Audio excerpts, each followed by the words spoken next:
Everybody to Live with Dr. Carolyn Dean. Carolyn is amazing. She's a doctor, she's a naturopath, she's an herbalist, she's an acupuncturist. She's going to tell you exactly what she would do if she were in your shoes. I can't think of a person who has devoted more time to helping people's health than Dr. Carolyn Dean.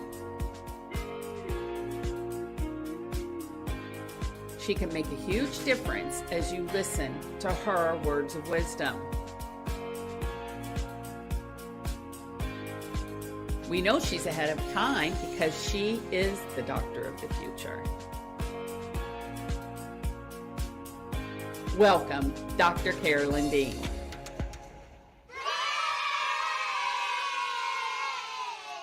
Hey. Good morning. Good. What am I? Good 2 p.m. in Hawaii. That's daylight savings time, right, Carolyn? We don't change. We don't change. You don't change. Very good. I change. It's not. Very cool. Well, welcome to daylight savings time, everybody, and welcome to Dr. Carolyn Dean live podcast. If this is the first time you're joining us, you are in for a treat. And if it's the next time you've been back here more than one time, we thank you for hanging out with us on a regular basis. We do have a lot of devoted listeners, but we also have brand new people who are discovering for the very first time. Dr. Dean, her 50 years, 55 years, too many years of amazing work in the natural health industry. She knew the dietary supplement industry when it was it was a twinkle in its father's eye. I mean, there weren't even supplements when Carolyn got into the natural health game. Little crushed up pieces of food in a bag were supplements way back in the day. And then she's been through all the fads. I'm telling you every fad. That's a blog we should do, Carolyn, sometime. Oh my gosh, yeah. A journey through the fads of the dietary and natural health. Everything from soaking your feet or whatever. I mean, there's been so many, right? And right.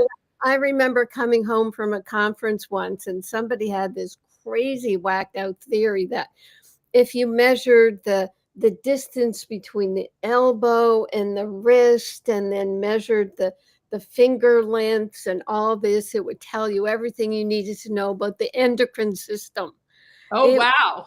Seriously, I've been through it all. And the complexities of it back in the day, it was good to go through it because nothing ever worked. Nothing ever worked. And maybe it would work by placebo because when you put your attention on a patient and make them think that you're trying something new on them and you want them to be your best patient, they get better. Just the attention was so amazing. And in the beginning, I had kind of supported a very elderly chiropractor in the neighborhood. And actually one day he said he had to quit. He was in his 90s, Ginny. Oh, and wow. he said he screwed up. He didn't go and get his prostate checked. And his prostate grew so big, it shut down his kidneys. Oh, gosh. So he said they gave him 6 months to live.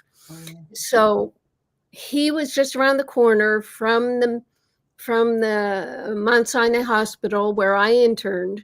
And he was a patient at Mount Sinai, it turns out. So I marched into the renal clinic and I demanded that this man be put on dialysis. I said, he is like a boon to society. He's helped so many people. Why is he not on the dialysis list? Why have you told him he's got 6 months until his kidneys back up so much they kill him? So they put him on dialysis. It was awesome.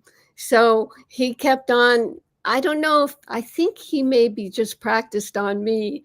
I would go in every 2 days and I'd give him a treatment. He did the best treatment, bioenergetic synchronization technique. Oh, wow. The best? He was a best chiropractor? Yeah, yeah, yeah, yeah. Holy cow. Yeah. So in my practice, because I was just starting out the first few months before I got slammed and jammed, I would do the best technique. You'd wiggle your feet and you'd turn your head and do all this stuff. So yeah, I was a best practitioner myself. Oh my gosh. Well, Sue Morter, Dr. Morter's daughter was a very good friend of mine when I lived in Indy. Oh my And gosh. the chiropractors that I was attended to when I lived in Indy were also best practitioners. And actually, I think Melody Rose has a best practitioner. Oh, isn't it So something? that's so great. And such a gosh, Carolyn. Now, hello, ding, ding, ding. This is the first time I've heard this story, which just goes to say one more time that I've listened to Carolyn for 15 years and she still tells me stuff I've never heard. Yeah. Wow, what a great story. Yeah. So, Doc Christensen, he lived for several years. It was amazing. And he was such a sweetheart, but he had a battle axe of a wife. She was a lot younger than him. And one day we were talking, and then we were talking about mistakes or whatever. Yeah, I made one mistake. And then he pointed at his wife. Oh, So yeah, he had a sense of humor and he still had his cognition. But yeah, I've known some amazing people. wow. Well, you are yourself very amazing. And I will say, that's not the first time I've heard of Carolyn advocating for others. And she's here advocating for you right now, 55 years later. Yeah. She's always advocating for people and she's intervening and saying, hey, let's do what's right. Mm, Let's treat people well. Let's expect they're going to recover mm. and let's support them any way we can. And she's done it all throughout her practice life. And now, even as a CEO of a supplement company, she does the same thing. So, kudos to you, Carolyn. And how great is that marching yourself in there and demanding that he goes on dialysis? That's so I fantastic. know I probably jumped up on a chair. I've done that. I probably told you that story. But anyway, for another time, onward. Onward. All Yeah. right. Well, you're in good company tonight. Those who are watching us live on X, YouTube, and Facebook. And you're going to discover Dr. Dean's library. We're going to talk about all of her hacks and her ideas. We're going to get her medical opinions on trending topics. And you're going to hear a lot of good stuff like we've already opened up the show with. So take it away, Carolyn. What do you want to talk about first? I guess we go to our library and the book we're highlighting, Total Body Reset for Women. Now, Ginny, did we update that in terms of the FDA hating us telling people we can help them? It is. Total Body Reset for Women came out earlier this year. It's fully updated. Yeah, And we did tell everybody that the FDA doesn't like us to help people. Now, maybe the new FDA would feel more joyful about our approach than others have in the past, but we're still here doing it anyway. right, right. Yeah, I'm noticing my wings, the wings of my dress. So, excuse me. Yeah. Okay, so what we do is highlight a book and then I do a blog on it. And this one is about the skin you're in. And it's a long article. It's got a lot of good information. And you can find it at drcarolyndean.com at the bottom. And we have a whole list of the podcasts, the blogs, the interviews that I've done. So there's a lot of information. So in the book, I start with the statistic that the global salon, cosmetic salon market now exceeds 247 billion, and 60 billion of that is in the USA alone.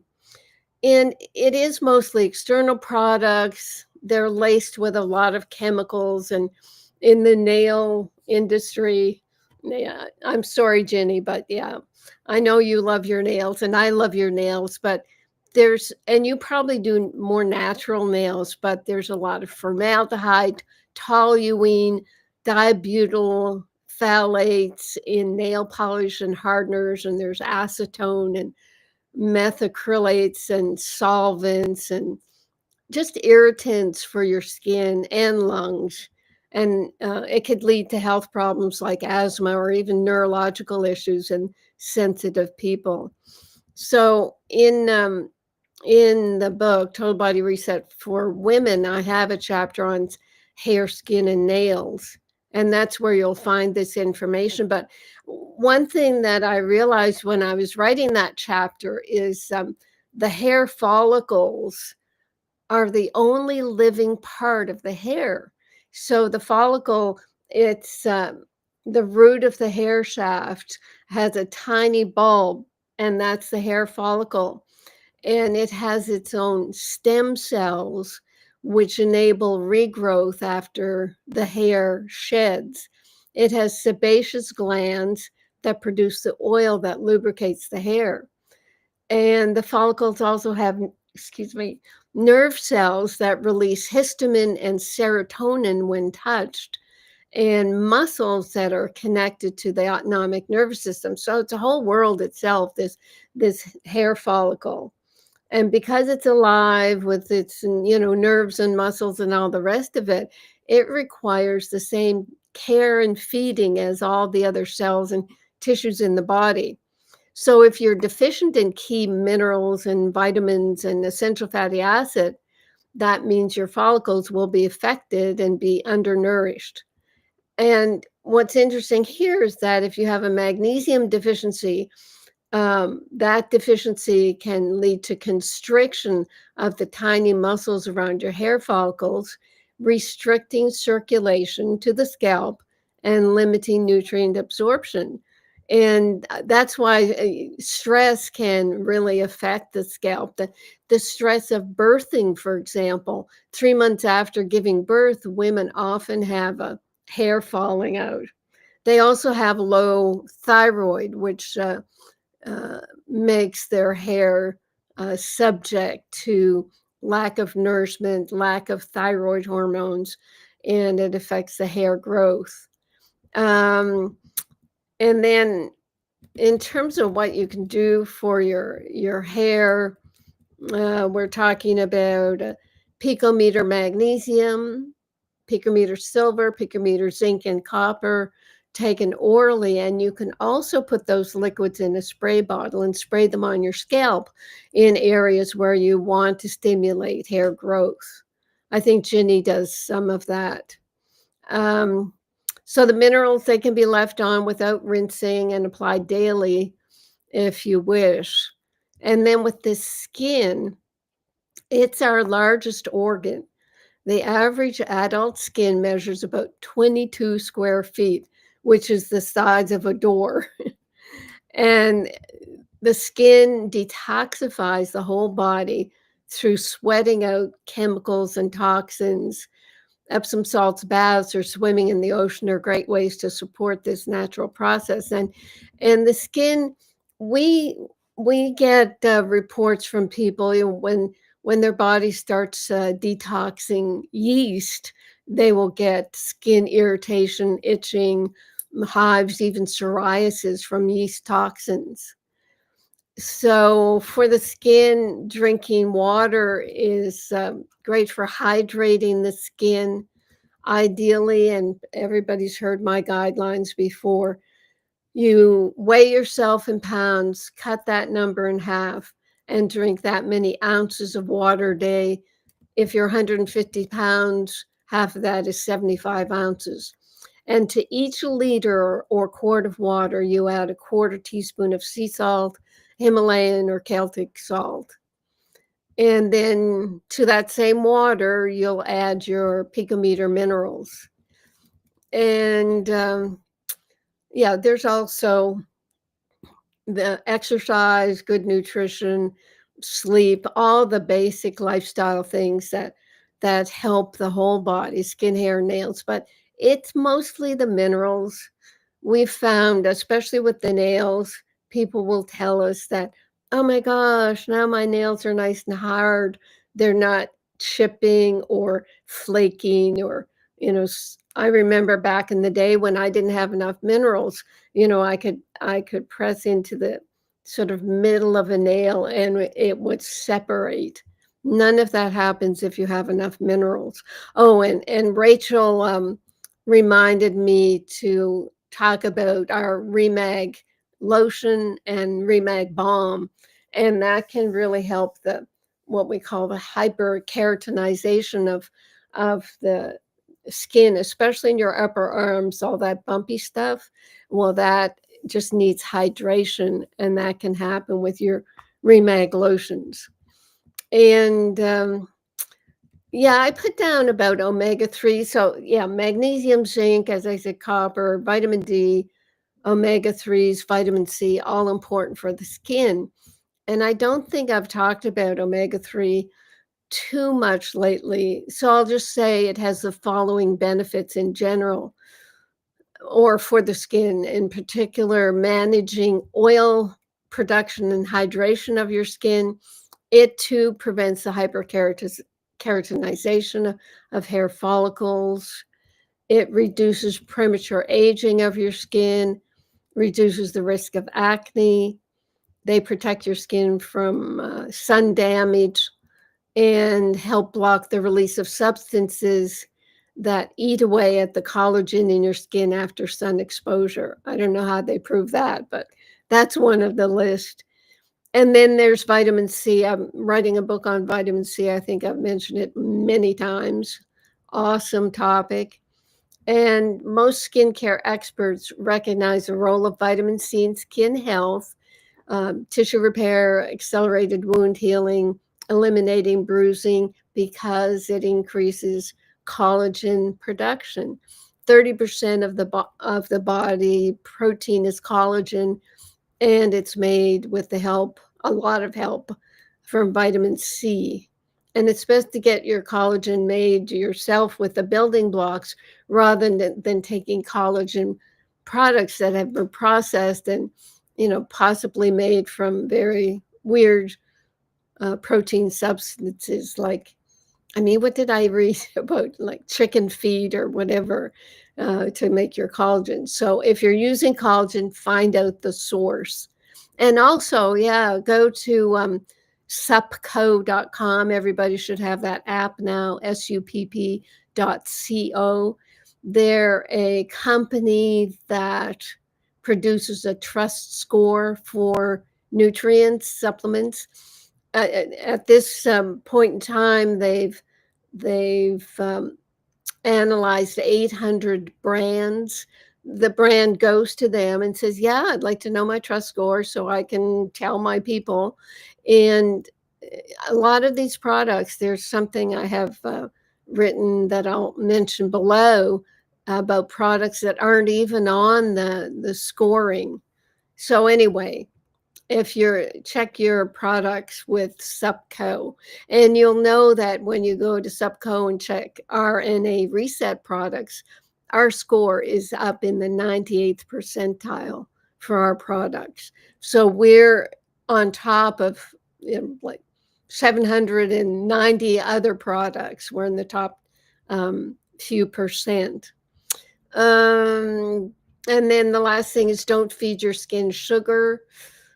That means you're feeding yeast in the large intestine, making it come up into the small intestine and get all nasty there and irritate the small intestine, poke holes in the small intestine. And then the body absorbs up to 78 different yeast byproducts that are toxins. And then to eliminate those toxins, the skin has to work overtime. And that's where, as I mentioned, psoriasis, eczemas, acne, skin rashes can occur. And we find this in our customer base when they start our products and the immune system kicks in. They'll say, oh, I'm getting a rash, or my tongue is coated, or my breath is bad. And we'll say, oh, that's good. Then you're killing yeast. Let's help you with some natural antifungals and our picometer silver. So that's the blog of the week, Jenny. Any questions or reports? Well, Michelle said, I've been spraying a solution of 50% silver and 50% remag on the crown of my hairline for about a month. And she said she's seeing little hairs coming up, but she needs lots more. So we're rooting for you, Michelle, and it will come back. I promise. I promise. And We're also, rooting for you. Did you hear what you said? We're rooting for you. oh, we're rooting for you. Get it? Okay. I didn't even mean to make a pun. Um, And then also somebody said, can you put them on full strength or do you dilute them? And it's really up to you. I always do full strength, but I'm a full strength kind of girl. So, Yeah. you've got to do whatever feels comfortable for you, but they don't need to be diluted, but you may want to. Mhm. And the other question that came up, but is not related to this blog per se, although maybe it is just a little bit, is so many questions about histamines tonight. I guess everybody wants to know about histamines and histamine intolerance. What do histamines do? Why do they do what they do? Are they responsible for anything with your hair? What's happening with histamines? I don't know about hair, but someone did ask about histamine intolerance, and basically what I've said in the past, and I lost a lot of my information ages ago, so I can't go to it. Histamine, it is produced by eosinophils, kind of the allergy white blood cells, let's call Mm, it. And they're produced in reaction to an irritation or an inflammation, et cetera, et cetera. And what I know about nutrients in histamine is vitamin C and magnesium are antihistamines. So what you do is make sure you're getting enough vitamin C, and enough vitamin C could be 5 to 10 grams a day, and your picometer magnesium, it could be the 600 milligrams a day, which is 2 teaspoons, to give yourself an antihistamine effect. Now, what the alternative medicine has done is they've made a list of all the foods that either have histamine, high histamine foods, and say, oh, you can't eat any of this stuff. But we work it the other way and get the body, the immune system to support you in being able to eat just ordinary foods and not be so restrictive. But in the beginning, a person could look at the histamine list of foods and cut back as they're adding their vitamin C and magnesium. I mm, think that's probably the best way to describe the whole histamine thing. And it grew out of back in the 70s. I started practicing in the late 70s. So when I was reading all my health books while I was in med school and then my naturopathic training, um, the treatment for all of the glutens, of course, and the allergies and the problems was avoid, avoid, avoid. mm. And this is where we have people, oh, well, all I'm eating is lamb and rice because Right. those are two low allergenic foods. And it's like, no, that shouldn't be the way. And so, I learned from that experience. I thought, no, we want to make the body stronger so that you don't have to be scared of your food. I mean, people are scared. Yeah.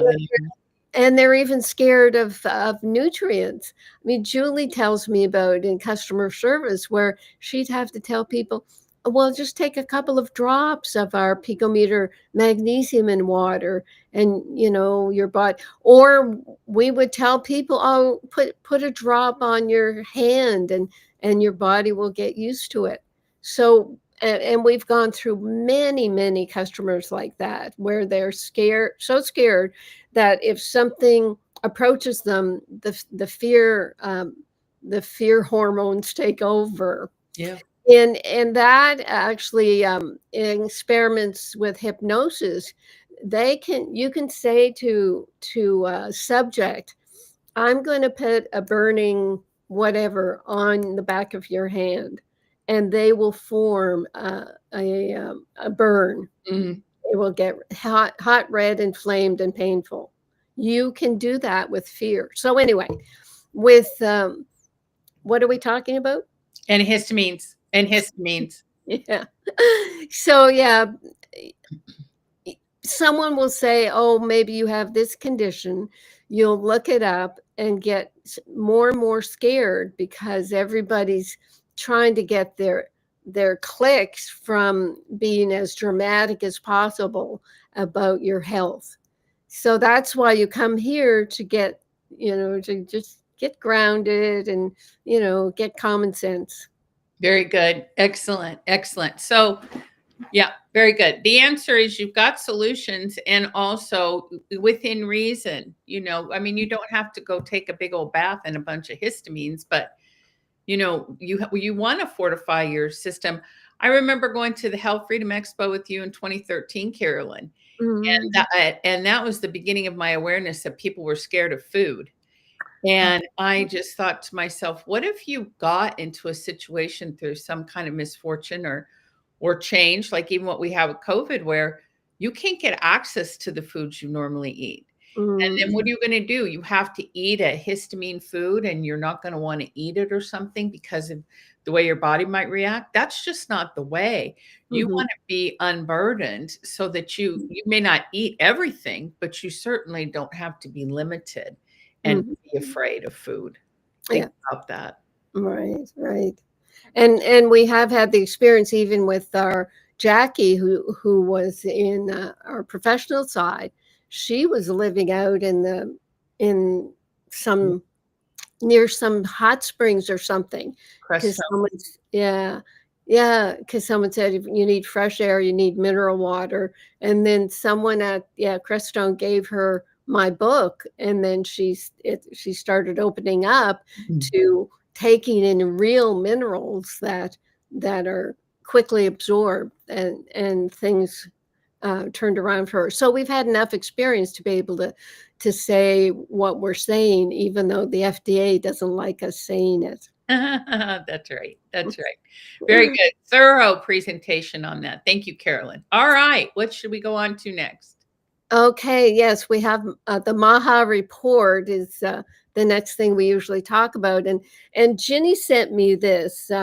Secretary Kennedy this past week said that now that America has removed mercury from all vaccines, I call on every global health authority to do the same.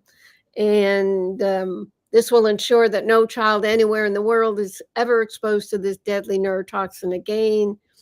Mercury, specifically in the form of thimerosal, is used in vaccine production to prevent bacterial and fungal contamination in multi-dose vials. It's essential for cost-effective distribution in resource-limited settings. So that's their excuse. The World Health Organization continues to endorse its use, the use of thimerosal, in such contexts. So globally, approximately 80 to 90% of vaccines supplied by UNICEF to low-income countries use these multi-dose vials with thimerosal. So then, about the American vaccines, I asked Rock if mercury was still used in the early stages of vaccine production and then removed, because that's what I've been hearing.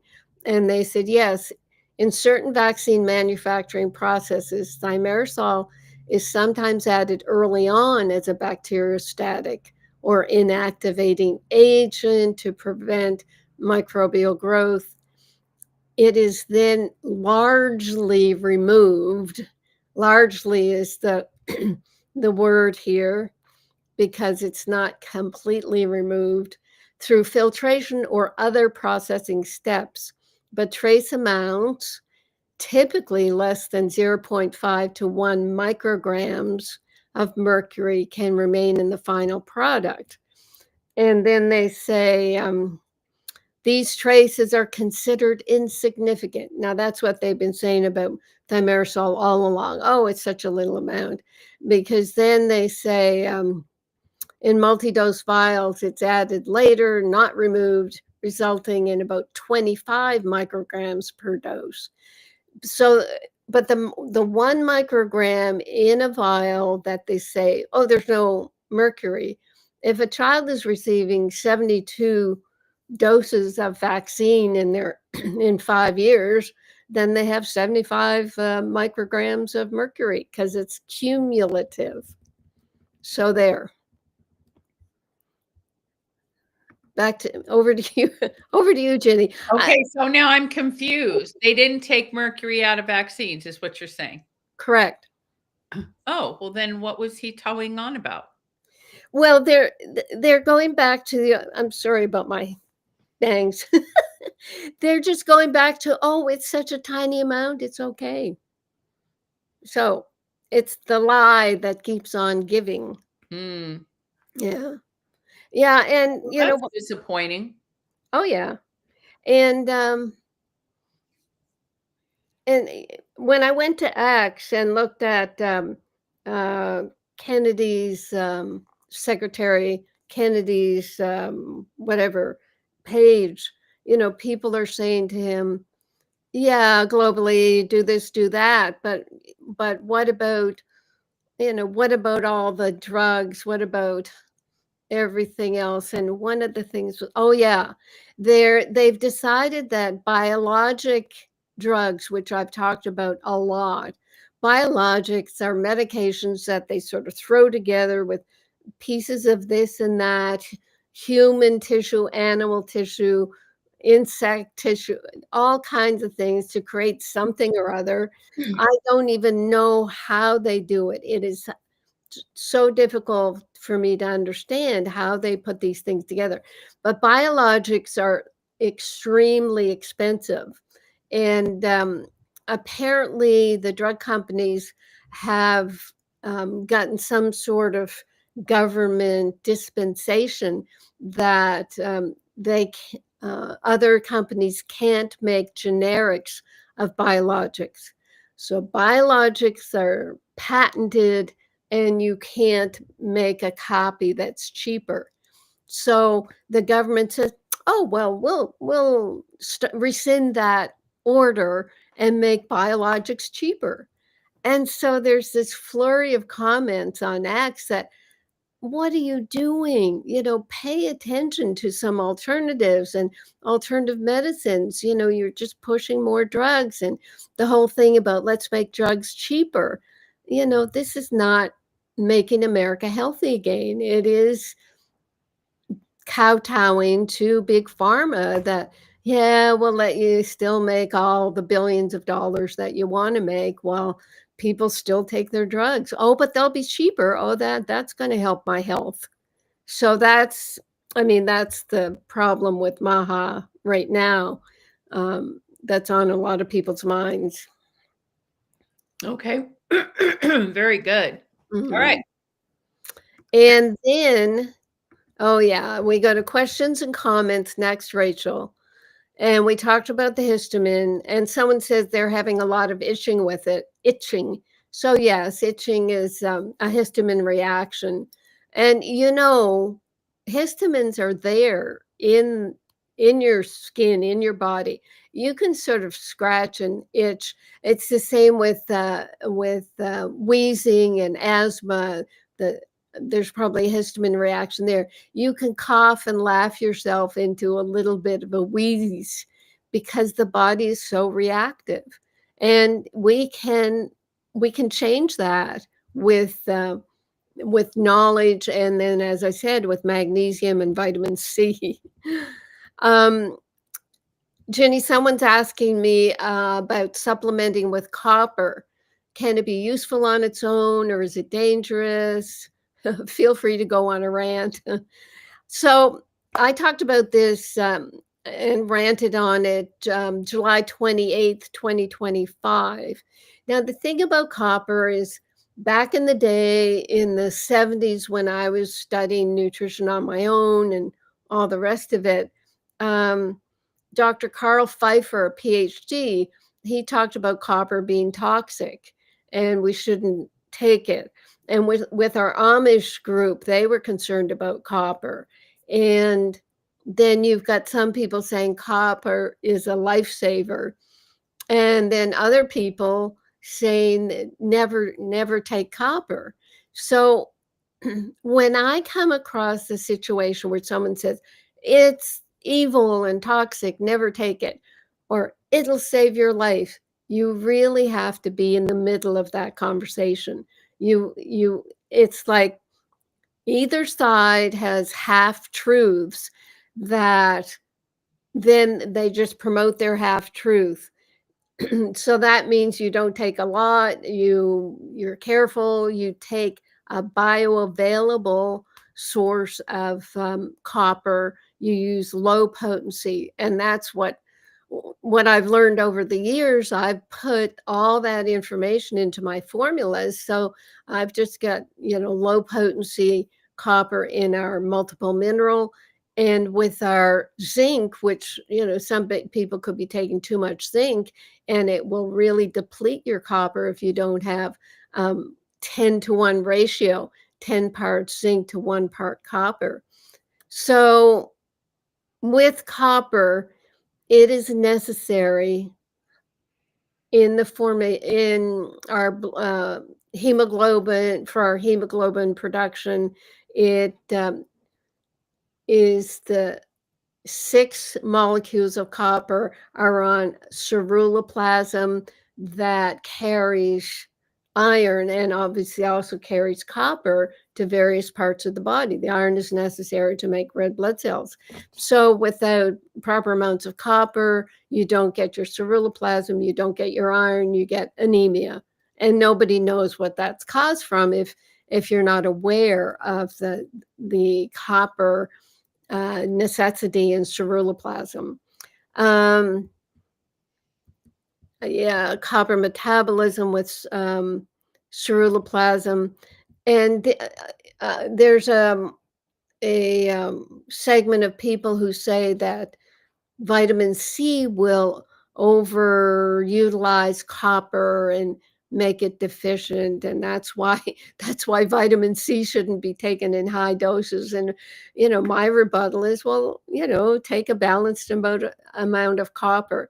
So what I'll tell this person is to go back to the July 28th rant that I did on copper, and that may give a little more information than I did right here. And what else do I have? Oh, someone gave a review of our company and said, amazing products, amazing service, shipping time reasonable. I've been ordering and using these products for over 5 years, and they seem to be getting better each year, Jenny. So better and better. So I think maybe that's it.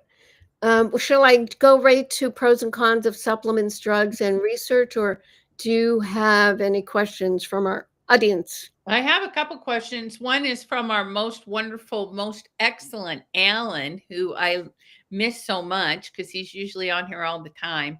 Maybe he's here, but he hasn't said hi to me recently. And Alan wants to know, can you detox from thimerosal? Do you need to detox from thimerosal? Does your body just get rid of it? Right. Well, that gets into, I'm trying to remember the study. There is research about using magnesium to detox heavy metals, including mercury. So it's the body tries to protect us against heavy metals by putting them in fat cells sometimes. And I've said many times, if you don't have enough minerals in your mineral receptor sites on your cells, then heavy metals will come into play. So it's a matter of taking your magnesium. Probably the vitamin C is going to be very helpful there as well. It detoxifies everything. And what you're hoping to do with your food-based vitamins, your picometer-sized minerals, is make cells that are completed with enough minerals that they don't allow heavy metals to jam up the receptors. And what will happen when a cell dies, I mean, all our cells are in turnover. So a cell that has some mercury stuck on it, it can die and then it'll be eliminated with the mercury. So it's like a natural process of detoxification if you just sort of give it time and give it the right nutrients, like I said, vitamin C and magnesium. Now, what they'll say about chelation, chelation will take out calcium and other minerals if you're overcalcified and that's affecting your heart. But I don't know if, oh yeah, DMSA, it dumps mercury into the blood. It forces mercury out of the cells into the blood, but then in the blood, it circulates through the body again and can, jump into other cells. So I'm not big on those types of mercury detoxification protocols. And, what you're getting now with a lot of the biohackers and a lot more allopathic people, not even just doctors, but just allopathic type people getting into this field, into this bubble, is they'll just go all dramatic. Let's just take, high doses of this and blow it out. There's apparently some new antifungal, kind of like the Saccharomyces cerevisiae we use. It's an organism that bumps out yeast, but people have horrible Herxheimer reactions with it. And, I said to this one person, why do that to yourself? Just take a gentle antifungal along with the picometer silver. Picometer silver really helps stop the Herxheimer reaction of yeast die-off. Do these things gently. Give yourself some grace and some time. Don't think you have to hammer things. So there. Now, Mary is saying that selenium can prevent the absorption of mercury, presumably by binding it. And I know we have our wonderful picoselenite product. What do you say about that, Carolyn? Sure. Yes, in what you'll find is if you look on a mineral chart, you will find selenium, kind of antagonizing mercury. So yeah, go to a mineral wheel and you'll see all the minerals that will bump things like mercury. And that's where our multiple mineral comes from. Our remite is getting all those minerals together so that they will kind of be the structural framework of our cells, the scaffolding. And if you have enough minerals, it will not allow heavy metals. Okay, very good. And final question, different question. I was on a flight and I came home 2 days later and my eyes were swollen and itchy. I've had blepharitis off and on, so maybe the pressure on the plane affected me. Can I put your Pico Silver in my eyes? I'm not telling a person what to do, but I certainly put my Pico Silver in my eyes, and I do it straight. It's not, it's self-preserved, so there's nothing but the silver in that bottle. And we use it on our little pets. We squirt it at them all the time. Right, Ginny? Yes, we do. All right. Very good. Yeah, we sure do. So in that regard, it's been animal tested. It's been animal endorsed. But Yeah. when people see what real animal testing is, we've never done anything. Oh my gosh, yeah. It's horrible. Absolutely horrible. 18,000 little beagles have to be adopted from the Ridgeland Beagle Farm in Wisconsin that they finally just shut down last week. It's disgusting. Wow. 18,000 beagles. Well, there are, 360 million people? Yeah. We can do it. We can do it, people. That's right. Okay, Carolyn, what's next? Wow. Pros and cons of supplements, drugs, and research. Okay, I love doing this now. I get a marketing email from something called Health Defender and their Defender series. So it's this new supplement. I've never heard of it. So I asked Grok to find me the sup.co trust score. Now you can go straight to SupCo, and they'll tell you, as Grok told me, that there's this brand has not registered with SupCo, so that's a red flag right there. But then, Ginny, what Grok will do is it'll say, well, we couldn't find this company. It has not gone through the trust score analysis. But then Grok did its own analysis using all the SupCo criteria of transparency and ingredients and third-party testing. There are 29, 30 different there's a list of 29, 30 different things that they have to hoops that they have to jump through, or we had to jump through to get a trust score. And Grok came up with a score of 5.5 out of 10 for this product. Oh gosh. Yeah. So this is what you do with any of this advertising that's coming at you. Do the trust score and then ask Grok, well, what would you say the trust score is? I thought that was awesome. And then the next thing I have under this category of pros and cons of everything. So there was a 2022 study on exercise, and they reinforced that a person should get 150 to 300 minutes per week of moderate physical activity for maximum longevity gains. And then the 2025 study, where they put 7% of 75,000 people wore a wearable device.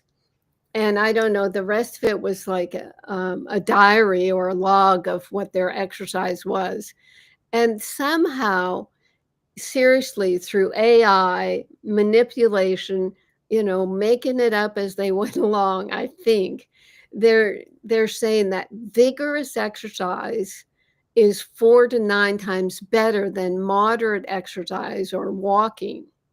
Now, I was talking to Julie about this, and I said, to me, that kind of invalidates just simple exercise. Oh, I should just do vigorous exercise. So I'm not going to bother with walking anymore. I'll just do vigorous exercise. Vigorous exercise, it's hard to do.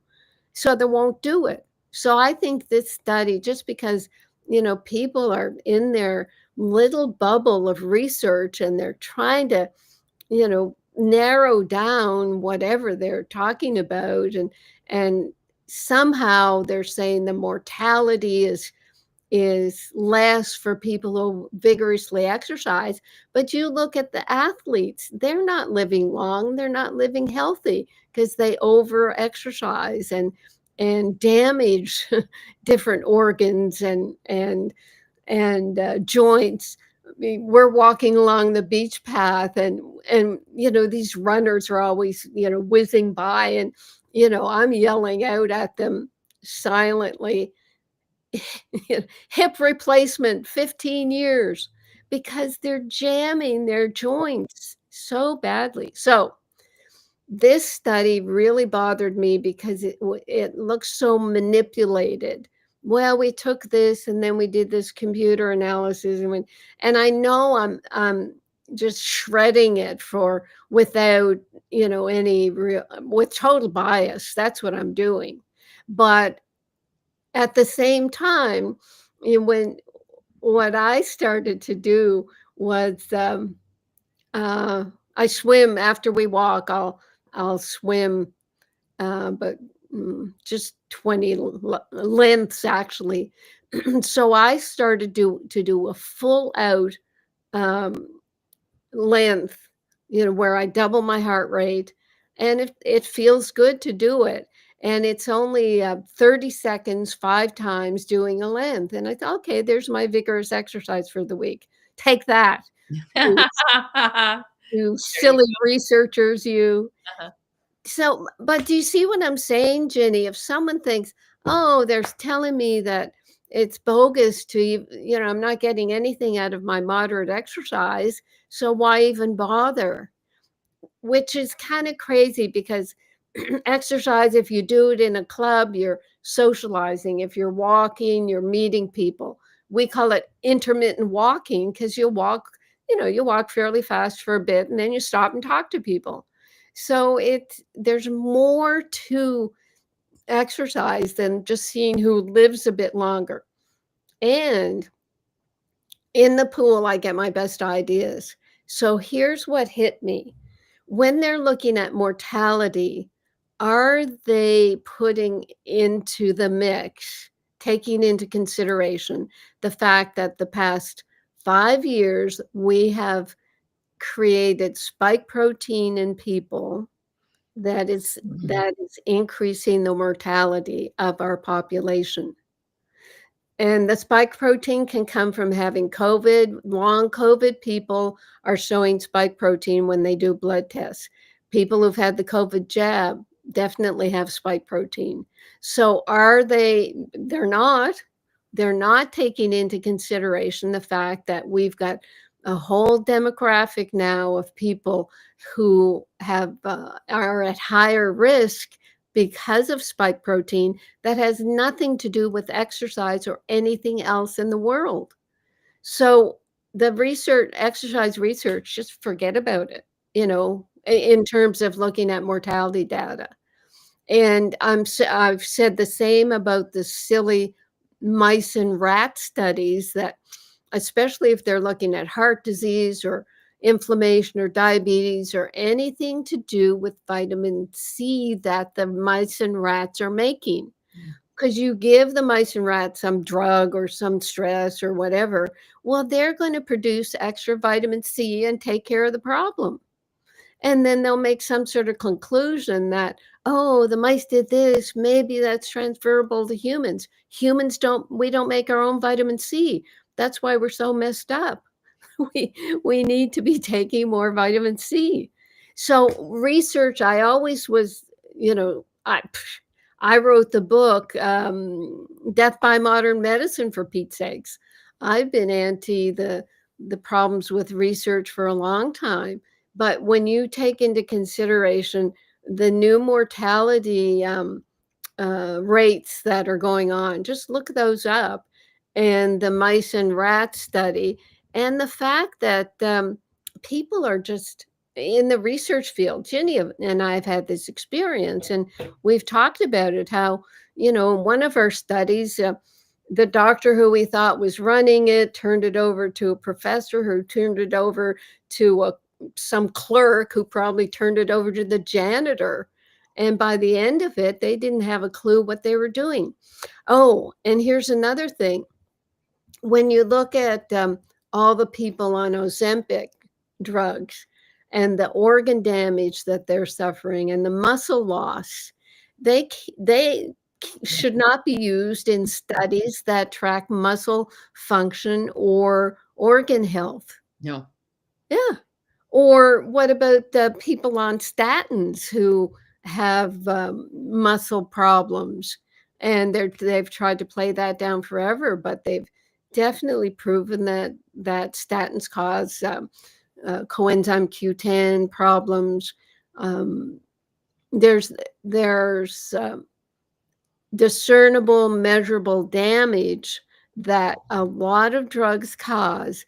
And if people on these drugs are used in studies, to me, it negates the studies. So what do you think of that incredible amount of research in my head? Well, I think it's all very relevant and wonderful because I don't know too many people who haven't taken Ozempic, and I don't know too many people who haven't had COVID or been vaccinated. I mean, we're living in a healthcare holocaust right now. Mhm. And so I think, inspiring people to stress out their bodies unnecessarily. I mean, I've even seen recent studies where women over the age of 65 should not be doing intermittent fasting because it causes stress. We don't really know what stresses out the body in this environment, living under 5G, living under blue light, full of all kinds of wacky drugs, polluted with, all this kind of stuff. we really have to take care of our bodies and treasure them. And I think the less stress, the better. So if moderate walking like you do, Carolyn, and I do with my dogs and things like that, serves you well and it feels good when you go, and you feel when you come home that you've done something, and you can feel your heart rates maybe up a little bit, or that you feel like you've, broken a sweat or whatever, then I think that's what you should stick with. And if you want to challenge yourself some more, okay, try it. But if you can't do it, don't sit down on the couch and say, well, that's it. If vigorous study, vigorous exercise is all there is. I just can't do that. I'm done, Yeah, because a lot of people will do. Yeah.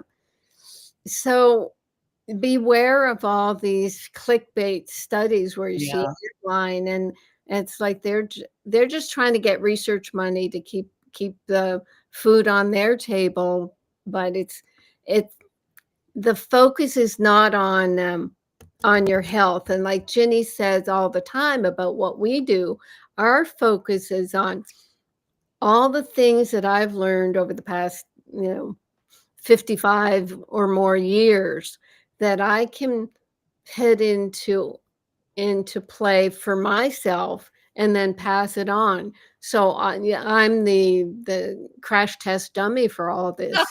That's hilarious. We're trying to help, and I think about how we have 14 products in supp.co, supp.co, and then you've got Thorn and other Metagenics. They have hundreds of products, hundreds. So our focus is giving a protocol package so people can take the basic things that are necessary for your cells. We are not selling widgets or doorknobs or something that just makes the company some money. We want you to be healthy. We want you to be happy. We want you to, to realize that there's hope for you by being happy and healthy. And that starts at the physical level. And then, with our company, what have I done with, anything that comes to me from the company? I put it into the farm. I put it into the biodynamic organic farm that is feeding people on Maui food that they can live by. But it's still not enough. I still need my supplements. So that's the rant. Oh, are we going to play my Paragenius documentary, a little 3-minute documentary? We can play it on the way out because the show's going to wrap up here. Okay, well, we'll play it now. Paragenius Foundation is an emerging Maui charity founded by doctor, naturopath, and author Carolyn Dean to support family farmers and the strengthening of Maui's organic, fresh food system.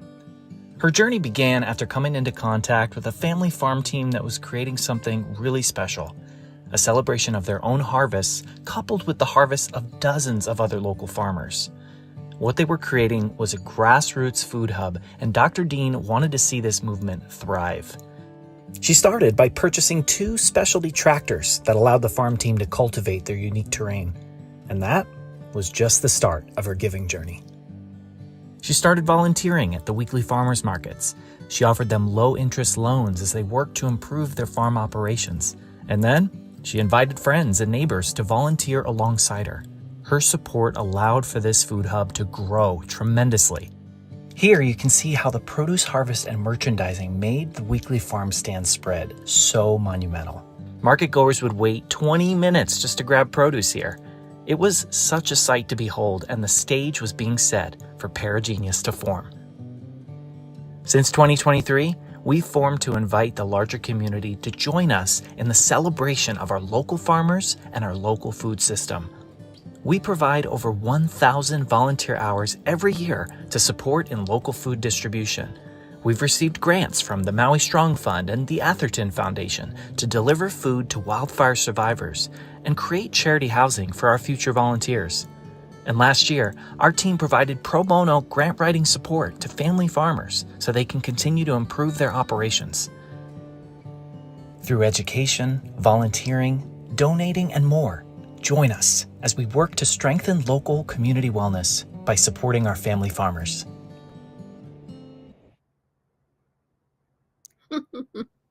Thank you, Rachel. Isn't that beautiful, Jenny? Very good. Yes. Oh, it's very lovely. Yeah, absolutely. Absolutely. Well, we're right at the top of the show. So let's remind everybody, drcarolyndean.com is where you can meet Dr. Dean on a regular basis. All of her blogs, her books, her information, more information about the Paragenius Foundation is right there at drcarolyndean.com. All of her proprietary formulas are at rnareset.com. And all of our formulas for your pets are at picopets.com.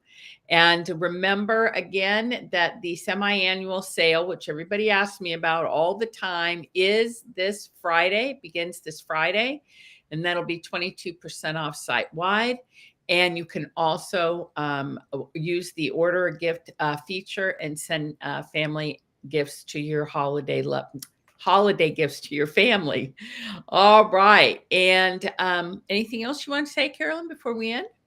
No, that's great. And if anyone feels moved, they can donate to Paragenius Foundation.org, and all that money goes to supporting organic farming. And we're just doing the best work we can. We take community work hours from people in the justice system even to work on the farm. And now that the food stamps are requiring work hours, we're offering work hours on the farm to people to get their food stamps. So that's going to be interesting. Very good. Outstanding. Outstanding. Well, congratulations again on all the great work you do over there. All the great work you do right here. You are doing the great work, as you've said many times. And we'll be back doing the great work again next Monday. And in the meantime, if you need anything, reach out to customer service. They're always there for you. Yay. Yay. Thank you, everybody. Thank you, Jenny. I appreciate you. Yay. You have been listening to Dr. Carolyn Dean, the doctor of the future.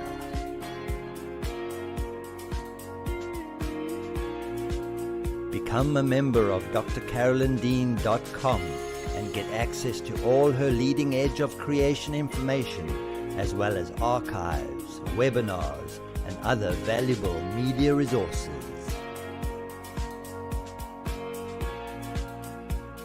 Join Dr. Dean and Ginny Almighty same time again next week.